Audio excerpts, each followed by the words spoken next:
Máte doma taky robotický vysavač? Podstatou robotického vysavače je, že vysává sám.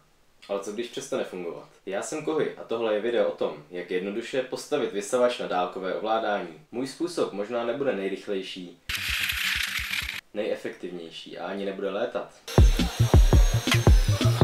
Za to je to ale možná nejjednodušší způsob, jak si doma postavit RC vysavač. Pro stavbu budu potřebovat jeden nefunkční robotický vysavač, ovladač, přijímač, 2 řídící jednotky pro RC tank, baterii a vodiče. Jako první jsem začal vysavač rozebírat, abych prozkoumal jeho vnitřnosti. Uvnitř byly elegantně naskládány 2 motory, mechanismus pro vysávání a řídící elektronika, kterou už potřebovat nebudeme. Našel jsem si místo, kam umístit svou vlastní řídící elektroniku, srdce a mozek tohoto Frankensteina a začal jsem dělat úpravy.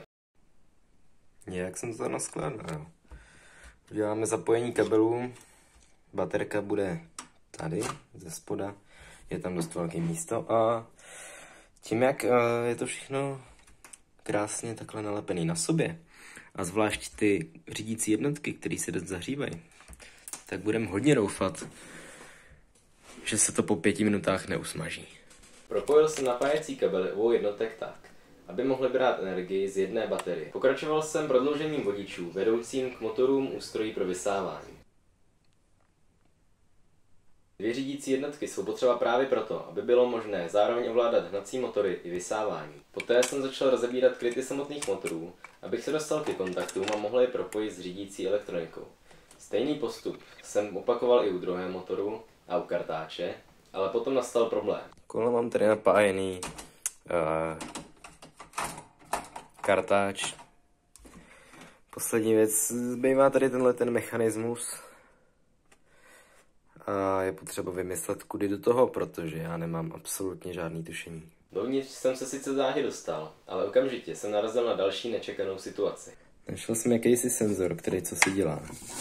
Tady v tom samotném vysávacím mechanismu. Tak ho asi prostě odpájím, vrátím zpátky, aby tu nebyla díra a nebudu si ho dál všímat, no. I vysávací mechanismus jsem dal zase dohromady a nastala kritická část projektu, kde jediná chyba mohla zapříčinit to, že bych musel minimálně některé z vodičů znovu pájet. Potkala mě taková věc, že jsem všechno napájel. A teď ty kabely jsou samozřejmě moc dlouhý, protože jinak bych nebyl schopný tam jakkoliv se tam dostat s tou páječkou, jo, a tak dále. A nebylo by prakticky možné to spojit. Ale teď to musím nějak otočit tak, aby mi z toho ty věci všechny nevypadaly ven. Vytáhnout, nebo spíš vtáhnout ty kabely dovnitř. A otočit to zase zpátky.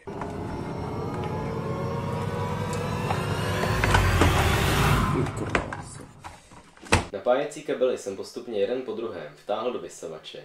Nic jsem nezničil, vše jsem upevnil na své místo a bylo na čase vodiče nějak zkonsolidovat, aby se vůbec vešly pod horní kryt. Před finálním nasazením všech krytů jsem chtěl ještě zkontrolovat, že všechno doopravdy funguje. Podívejte se na toho Frankensteina. Kompletovat zbylé díly už bylo otázkou pár chvil a vzniklo monstrum, popírající jakýkoliv smysl automatického vysavače, vzhledem k tomu, že není automatický a moc nevysává. Z technického hlediska je teď svět bohatší jen o jeden nesmyslný, nepoužitelný přístroj. Ale i velký kluci mají právo si hrát. Tak zase někdy. Čau.